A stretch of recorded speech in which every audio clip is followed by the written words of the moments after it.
Lacrima, Mortis, a work of experimental literature by Valerie Stevens. Part 14. Just think what that must have done to the human soul.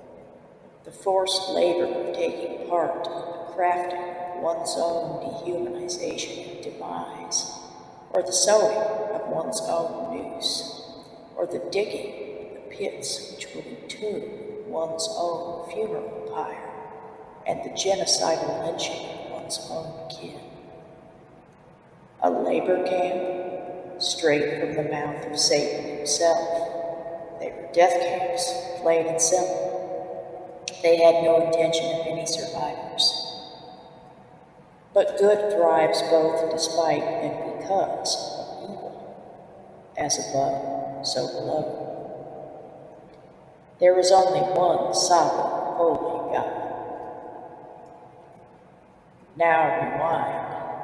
The past again revealing itself as an all too crude prelude, the laying down of train tracks yet foreshadowed, the erecting of that wicked beast, the sea itself, steering a wrongful course, sun or rain, the train, white man's new faithful dog, bringing him in, the train, now bearing those invisible shackles and chains, the train, the white man's milk and honey, an abundant flow, yet the black man's continuous subtraction from nothing. Imagine hands forced to carve from nature all of those things primed for one's own systematic and unnaturally cruel torment and destruction, let alone that of one's very own. Grandparents, mothers, fathers, cousins, friends, sisters, brothers, and children, with no end seemingly in sight to such a blight. A damnable and damning coercion, a constant gnarling of that which pleads to just for once remain straight, unentangled by nefarious projections, just for once to be left the way that it was, and is in its glory of pure being. And thus perhaps was the white man's hypocrisy more heinous and egregious than the crimes which it wrought.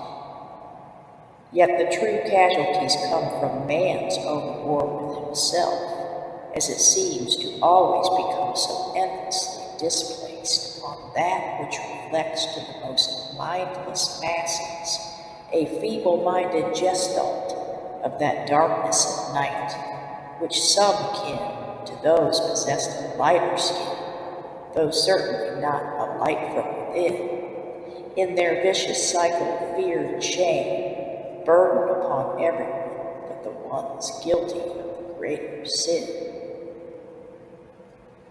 But is this semiotic analysis concerning color and its extensions of association and oversimplification? White equals purity and righteousness. Black equals impurity and the abominable. Of course it is, but a fallacy of whose mind and what kind of mind is most pertinent to discern, for these are housed within many a tinted variety of skin. But which comes first, the chicken or the egg? Am I who I am in defense of myself, in justifiable response to another's transgression?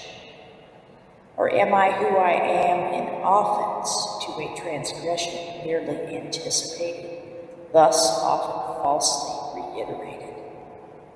But this shit could go on and on and on, a perpetual motion machine that unfortunately does seem to exist. But in the end, the only thing to concern ourselves with is who we are on the outside congruent with who we are on the inside? The outer world just blurs these distinctions, if it honors them at all. For has not the rich brown earth and the albino moon always been the things to which we supplicate in wonderment and awe? and upon which and beneath which we mollify our lovers and our gods. And isn't it the far-sightedness of night which we let wash us clean with redemptive ambiguity? And isn't it only in the darkness that any light is found, where the most abiding, enriching sustenance is sought? Isn't it only with each and every rarity that true sacredness and blessedness dwells? Isn't the contrast of all opposites the very force and magnificence of the universe itself? All things considered, and in the end, there is only one imminent battle which must be fought, that of the individual versus himself, and the forces of evil, both exogenous and endogenous. For there is only one human race, which must face the following in each our own way. Should we decide otherwise to try and rise and become what God sees us as, that which we truly are, by default we risk becoming an accomplice to both our own liberation and ensured enslavement. But again, we must ask, freedom from what or whom, and enslavement by whom or what?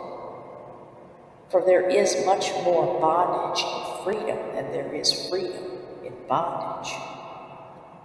Though we bear crosses, shackles, and chains here upon this earthen expanse today, so that we may bear eternal exaltation and victory tomorrow.